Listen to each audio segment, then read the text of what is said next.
Hello viewers, সবার জন্য শিক্ষা বেঙ্গলি ইনস্টিটিউশনে তোমাদের সবাইকে আজকে স্বাগত। আশা করি তোমরা সবাই ভালো আছো। আজ আমি তোমাদেরকে একটা দারুণ পার্ট শেখাতে চলেছি, সেটার নাম হচ্ছে টেন্স, যেটা কিনা তোমাদের সমস্ত ক্লাসের প্রয়োজন। তো টেন্স কিন্তু খুব একটা ইম্পর্টেন্ট পার্ট ইংলিশ গ্রামারের ক্ষেত্রে। তো চলো আজকে তোমাদের টেন্সটা দেখিয়ে দিচ্ছি, খুবই সুন্দরভাবে সহজভাবে দেখাবো। তো দেখো টেন্স, ঠিক আছে। টেন্স জিনিসটা কি, তোমাদের সবাই এটা নিয়ে ভয় পাও যে টেন্সটা হয়তো খুব বড় একটা পার্ট, গ্রামারের বোঝা সম্ভব নয়, কিন্তু কিছুই না। টেন্সটা যদি একবার বুঝতে পারো আশা করি তোমাদের কাছে সহজ হয়ে যাবে, ঠিক আছে। দেখো টেন্স কিন্তু কি, টেন্স হচ্ছে কাল, ঠিক আছে। টেন্স হচ্ছে কাল, কার কাল না, যে কোনো ক্রিয়ার কাল, ঠিক আছে। ক্রিয়ার কালকে বলা হয় টেন্স, বোঝা গেল। অর্থাৎ তুমি যে একটা কাজ করবে, ঠিক আছে, সেই কাজটা কখন করবে সেই সমস্ত কিছু নির্ধারণ করবে কিন্তু এই টেন্স।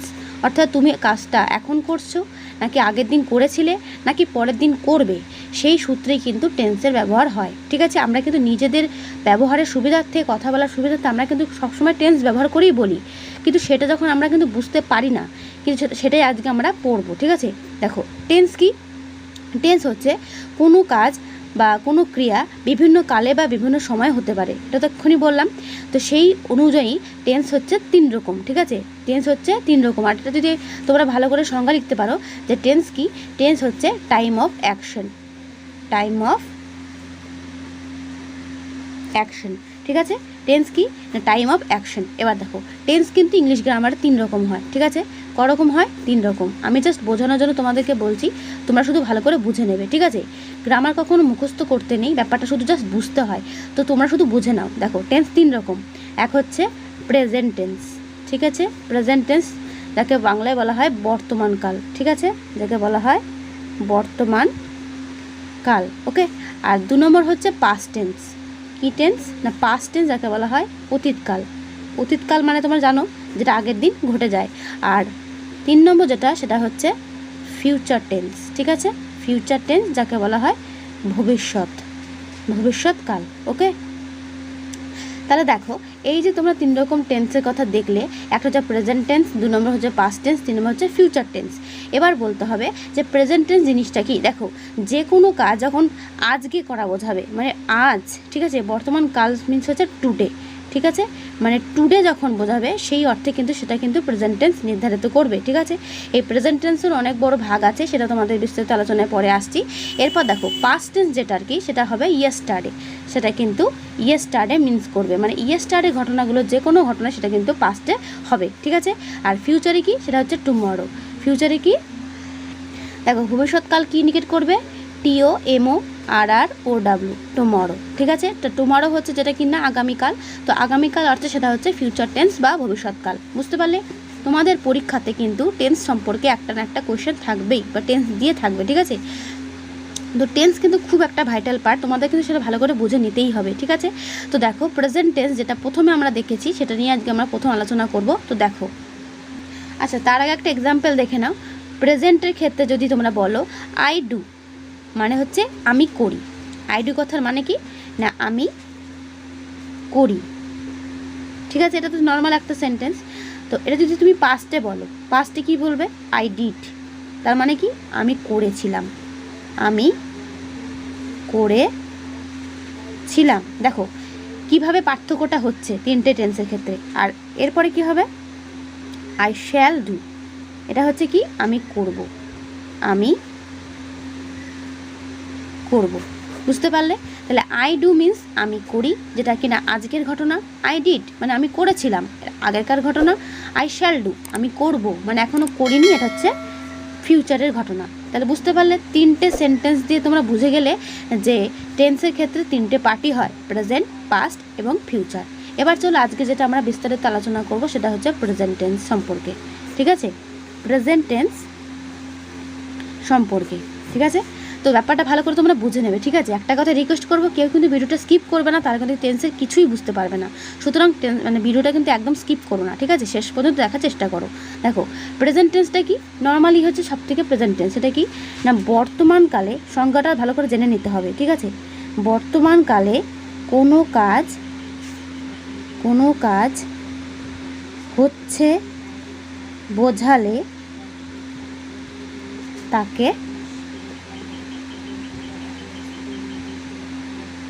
প্রেজেন্ট টেন্স বলে। ঠিক আছে, প্রেজেন্ট টেন্স বলে। তাই বুঝতে পারলে প্রেজেন্ট টেন্স কি। এবার দেখো, এই প্রেজেন্ট টেন্স কিন্তু 4 ভাগে ভাগ করা যায়। ঠিক আছে, একটা হচ্ছে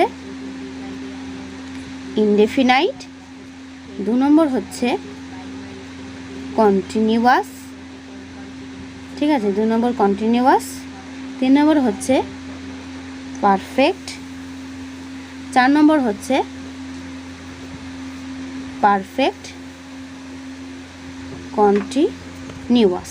ঠিক আছে, তাহলে indefinite, continuous, perfect, perfect continuous, এই যে 4টে ভাগ আমি তোমাদেরকে বললাম, এই 4টে ভাগ পাস্ট টেন্সের ক্ষেত্রেও আছে এবং ফিউচার টেন্সের ক্ষেত্রেও আছে। সুতরাং এই 4টে ভাগটা তোমরা মুখস্থ করা একবারে করলেই হয়ে যাবে, কিন্তু 3টে টেন্সে 3 রকমভাবে হবে। তাহলে প্রথমে কি দেখলে, প্রেজেন্ট টেন্সের প্রথম ভাগটা হচ্ছে প্রেজেন্ট ইনডেফিনাইট, বা এটাকে বলা যেতে পারে simple present.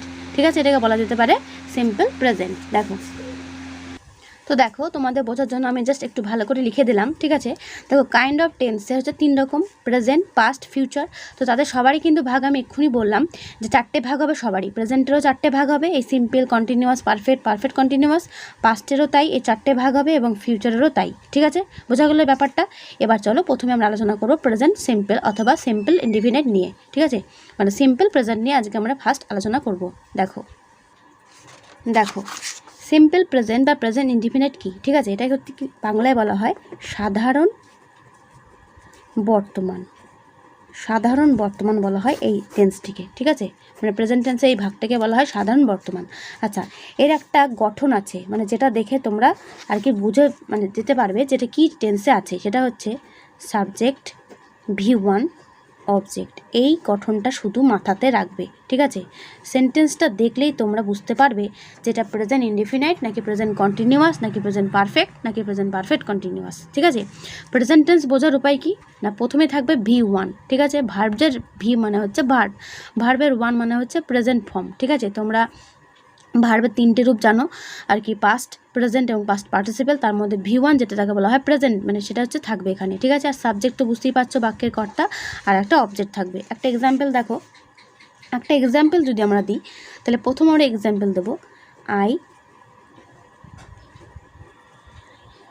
Write a letter. ঠিক আছে, দেখো আই হচ্ছে সাবজেক্ট, রাইট হচ্ছে V1, আর এই লেটারটা হচ্ছে অবজেক্ট। তাহলে বুঝতে পারছো এই ধরনের সেন্টেন্সগুলোকে বলা হয় সিম্পল প্রেজেন্ট বা সাধারণ বর্তমান। আচ্ছা, এটা তো আমি নর্মালি একটা সেন্টেন্স আর কি লিখে দিলাম, এর কিছু রুলস আছে। প্রেজেন্ট আর কি সিম্পল যেটা, সেটা কিন্তু কিছু রুলস আছে। সেটা কি না, যদি এটা কখনো বলা হয়, যদি বর্তমান ঘটনার কোনো সময় বর্তমান ঘটনার বর্ণনা করা হয়, তখনও কিন্তু সিম্পল প্রেজেন্ট হবে। 2 নম্বর হচ্ছে সদা সত্য ঘটনার ক্ষেত্রেও কিন্তু হবে প্রেজেন্ট ইনডিফিনাইট। এবং 3 নম্বর হচ্ছে যে ঘটনা নিত্য ঘটে, যে ঘটনা নিত্য ঘটে বা প্রতিদিন হয়। তো এই রকম অর্থে বোঝালে সেখানে কিন্তু কি হবে না, প্রেজেন্ট সিম্পল টেন্স হবে। এই 3টে রুল শুধু মনে রাখবে, যে বর্তমান ঘটনার বর্ণনা দেবে, সদা সত্য ঘটনার কথা বলবে, এবং যে ঘটনা নিত্য ঘটে বা প্রতিদিন হয় সেই সূত্র কিন্তু এই প্রেজেন্ট সিম্পল টেন্সটা হবে, যার ফরম্যাট হচ্ছে সাবজেক্ট, V1, অবজেক্ট। বোঝা গেল? চলো, এই প্রেজেন্ট টেন্সে আরেকটা ঘটনা তোমাকে জানতে হবে, সেটা হচ্ছে প্রেজেন্ট টেন্সের সাবজেক্ট, যার কি সাবজেক্ট বা কর্তা, ঠিক আছে, সে যদি থার্ড পারসন সিঙ্গুলার নাম্বার হয়, থার্ড পারসন সিঙ্গুলার নাম্বার হয়, তাহলে কিন্তু ভার্বের পাশে এস অথবা ইএস বসাতে হয়। ঠিক আছে, এস বা ইএস কিন্তু ভার্বের পাশে বসাতে হয়। যেমন দেখো, রাম, ঠিক আছে, Ram go to school. Ram go to school যদি আমরা লিখি, এটা তুমি বুঝতেই পারছো, এটা হচ্ছে প্রেজেন্ট টেন্স বা সিম্পল প্রেজেন্ট। প্রেজেন্ট সিম্পল, কারণ আমরা দেখলাম এখানে সাবজেক্ট, এটা V1, এটা হচ্ছে অবজেক্ট, আমরা বুঝতেই পারলাম। তো সেই সূত্রে এটা কিন্তু হওয়া উচিত প্রেজেন্ট টেন্স। অবশ্যই এটা প্রেজেন্ট সিম্পল, কিন্তু এখানে একটা ফরম্যাট আছে কি, রাম যেহেতু থার্ড পারসন সিঙ্গুলার নাম্বার, অর্থাৎ রাম কিন্তু পার্সন হিসেবে থার্ড পারসন। তোমরা জানো থার্ড পারসন কি, পারসন 3 রকম হয়, first person, second person and third person. First person কারা, আই আর উই, মানে আমি আমরা, ঠিক আছে। সেকেন্ড পারসন কোনটা, তুমি তোমরা, অর্থাৎ ইউ ইয়োর, এগুলো হচ্ছে সেকেন্ড পারসন। আর থার্ড পারসন কি, যে কোনো ব্যক্তি, ঠিক আছে, যে কোনো ব্যক্তির নাম অর্থে, আবার অনেকগুলো অর্থে কিন্তু সেটা কি হয়, মানে হি, শি, দে, এগুলো সব কিন্তু থার্ড পারসন। তার মধ্যে সিঙ্গুলার কেন, রাম কিন্তু একটা বোঝাচ্ছে, রাম যে ব্যক্তি তিনি কিন্তু একজন, সুতরাং সেই অর্থে সেটা হচ্ছে third person but singular number. সেটা যদি হয় তখন আমি একটু আগেই বললাম ভার্বের পাশে আমরা কী বসাই, এস বা ইএস, তাহলে গোয়ের পাশে কী বসবে, ইএস, তাহলে রাম গোস টু স্কুল। বোঝা গেল? তাহলে এইটা কিন্তু তোমাদের মাথায় রাখতে হবে যে ভার্বের পাশে এস বা ইএস থাকলে সেটা কিন্তু প্রেজেন্ট, তোমরা হয়তো ভুলে হয়তো প্রেজেন্ট নাও করতে পারো, পাস্ট করে দিলে, কিন্তু সেটা কিন্তু নয়। এস বা ইএস কিন্তু একমাত্র প্রেজেন্ট টেন্সেই বসানো হয়, যখন কিনা বাক্যের subject third person singular number থাকবে। বোঝা গেল? এবার চলো আমরা কিছু কিছু এক্সাম্পল দেখে নিই। না, প্রেজেন্ট সিম্পলের যে এক্সাম্পলগুলো, তার মধ্যে যেই পয়েন্টগুলো আমি বললাম, যে বর্তমান ঘটনার বর্ণনা প্রকাশ করবে, সদা সত্য ঘটনা দেখাবে এবং যে ঘটনা নিত্য ঘটে এরকম অর্থ বোঝালে সেটা কিন্তু নির্দ্বিধায় প্রেজেন্ট সিম্পল অথবা সিম্পল আর কি প্রেজেন্ট টেন্স হবে। ঠিক আছে? তো দেখো এক্সাম্পলগুলো। দেখো প্রথমে যেটা বললাম, যে বর্তমান সময়ের ঘটনার উল্লেখ করলে বা বর্ণনা দিয়ে তখন যে সেন্টেন্সগুলো হবে এক্সাম্পল হিসেবে, সেটা হচ্ছে, দেখো ইট ইজ হট টুডে, মানে কি, মানে হচ্ছে আজ গরম। তো দেখো ঘটনা কিন্তু আজকের মানে বর্তমান কালেরই কিন্তু ঘটনা বর্ণনা করছে। তারপর দেখো আই অ্যাম বিজি নাও, আমি এখন ব্যস্ত, আমি এখন ব্যস্ত, এটা কিন্তু ঘটনা কিন্তু বর্ণনা করছে বর্তমান সময়। দ্য বেবি স্লিপ, বাচ্চাটি ঘুমোচ্ছে, বাচ্চাটি ঘুমোচ্ছে বা ঘুমায়, ঠিক আছে, ঘুমোয়। আর আই সি দ্য বার্ড, আমি পাখি দেখছি বা আমি পাখি দেখি, আমি পাখি দেখি। দেখো এই যে 4টে এক্সাম্পল তোমাদেরকে আমি দিলাম, 4টে এক্সাম্পলই কিন্তু তোমাদের বর্তমান ঘটনার সময়ে কিন্তু বর্ণনা করছে। সুতরাং এগুলো সবকটাই কিন্তু কি হবে, তোমরা নিজেরাই বলো, এখানে হবে কিন্তু সবকটা প্রেজেন্ট সিম্পল টেন্স। বুঝতে পারলে? প্রেজেন্ট সিম্পল টেন্স কিছুই না, 3টে যে তোমাদের ফরম্যাট আমি একটু আগেই বললাম, সেই 3টে ফরম্যাট অনুযায়ী কিন্তু তোমরা খুব তাড়াতাড়ি বুঝে যাবে যে টেন্সটা কোন টেন্সের কথা বলা হয়েছে। ঠিক আছে? 2 নম্বর যে তোমাদের পয়েন্টটা আমি বলেছিলাম, যে চিরন্তন সত্য অর্থে বা বোঝাতে, যখন তোমরা দেখবে যেটা চিরন্তন সত্য মানে সদা সত্য হচ্ছে, মানে কোনো সময় এটা পাল্টাতে পারে না বা বদলাতে পারে না, সেই সূত্রেও কিন্তু সেই সেন্টেন্সটা অবশ্যই আর কি প্রেজেন্ট সিম্পল অথবা সিম্পল প্রেজেন্ট বা প্রেজেন্ট ইনডিফিনাইট টেন্স হবে। ঠিক আছে? দেখো এর একটা উদাহরণ কি লিখতে পারি বা এক্সাম্পল, সেটা হচ্ছে, দেখো sugar is sweet, sugar is sweet, চিনি মিষ্টি, তাই তো? সুগার সুইট মানে কি, চিনি হয় মিষ্টি। আচ্ছা, চিনি যে মিষ্টি হয় এটা কি কোনো দিন বদলাতে পারে? এটা কিন্তু সারা জীবনই আর কি চিরন্তন হয়ে থাকবে যে চিনি হয় মিষ্টি। তো এই ধরনের সেন্টেন্সগুলো অবশ্যই তোমাদের কি করতে হবে না, প্রেজেন্ট ইনডিফিনাইট বা সিম্পল প্রেজেন্ট করতে হবে। 2 নম্বর দেখার একটা সেন্টেন্স লিখি, কি লিখবো না, দ্য সান, এটা তো তোমরা সবাই জানো, the sun rises in the east, মানে কি, সূর্য পূর্ব দিকে ওঠে, তাই তো? সূর্য পূর্ব দিকে ওঠে। ওকে, তাহলে সূর্য পূর্ব দিকে ওঠে, এটা কিন্তু অবশ্যই চিরন্তন, কারণ কোনো দিনই সূর্য কিন্তু পশ্চিম দিকে ওঠে না। সুতরাং এই বাক্যটাও কিন্তু চিরন্তন সত্য। বোঝা গেল? আরেকটা চলো এক্সাম্পল দেখি, সেটা হচ্ছে, honesty is the best policy, honesty is the best policy, সততাই শ্রেষ্ঠ পথ। এটা তোমরা সবাই জানো, একটা মোটো কথা হয়ে যায়, সততাই শ্রেষ্ঠ পথ, তাই তো? সততাই শ্রেষ্ঠ পথ। ঠিক আছে? তো এই লাইনটাও কিন্তু আর কি তোমার চিরন্তন সত্য হচ্ছে, যে সততা কিন্তু সর্বদাই শ্রেষ্ঠ পথ হিসেবে থাকে।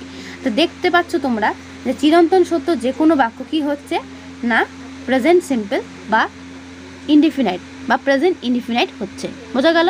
তো তোমরা কিন্তু বুঝতে একদমই ভুল করবে না। পরীক্ষায় তোমাদের যদি সেন্টেন্স আইডেন্টিফিকেশন করতে দেয়, তাহলে তোমরা কিন্তু অবশ্যই সেটা কিন্তু অ্যান্সার করে আসতে পারবে। ঠিক আছে? না, সেটা কোন টেন্সের কথা উল্লেখ করেছে। ওকে। আবার দেখো কি না রবীন্দ্রনাথ, ঠিক আছে, এটা একটা লাস্ট বলে দিচ্ছি এইভাবে, রবীন্দ্রনাথ টেগর রাইটস গীতাঞ্জলি।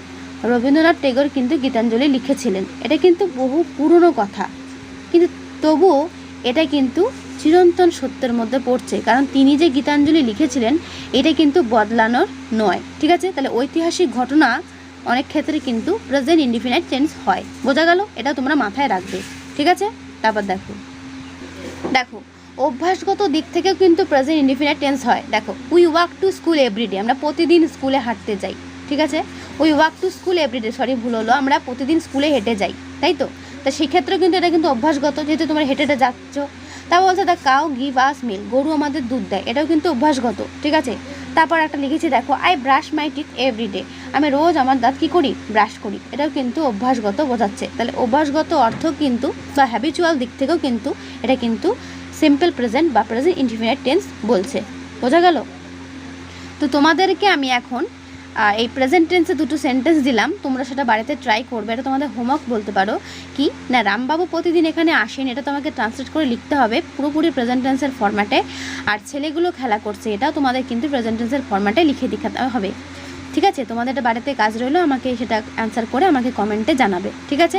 তো আজকের প্রেজেন্ট টেন্সের ভিডিওটা এই পর্যন্তই। তোমাদের প্রেজেন্ট ইনডিফিনাইট টেন্সটা কেমন লাগলো, যদি কখনো কোথাও সমস্যা হয় আমাকে অবশ্যই কমেন্টে জানাবে, আমি বিস্তারিত আলোচনা তোমাদের করে দেবো।